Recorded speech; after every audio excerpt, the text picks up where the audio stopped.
પણ ભાવ હું રાખ્યા છે? ભાવ હા, ભાવ આના 2100 રૂપિયા.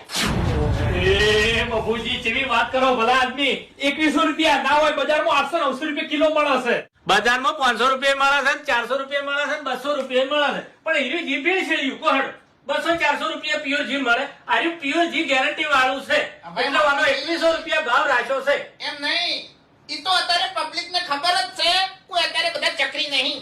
પણ તમે જ્યાં કિંમત 2100 રૂપિયા મિલી છે અને તમે એમ કહો છો કે દેશી ગાયનું શુદ્ધ ઘી છે, હા. બરોબર? અત્યારે માણસો બહુ ચાલાક છે, ઉવે પહેલા જેવા ચકરી નહીં. એટલે તમે કિંમત કીધી અને તરત કિંમત આલી અને ઘી લઈને જતા રહ્યા એવું નહીં. અત્યારે તો અમુક તો તમે ગૌશાળા કહો છો, ગૌશાળા ઉઠી ચેક કરી છે અને એ ચેક કરી છે કે ઓયની ગાયો ખોરાક ચિયો ખોય છે. એ બધું તમને લાઈવ જોવા મળી રહે. હું અહીંયા તમને લઈ જાયો ચેવડી મોટી ગૌશાળા છે, શું શું ખોરાક હોય છે ને બધું હું તમને બતાડ્યું લાઈવ. એટલે કાજુ બદામ ખોય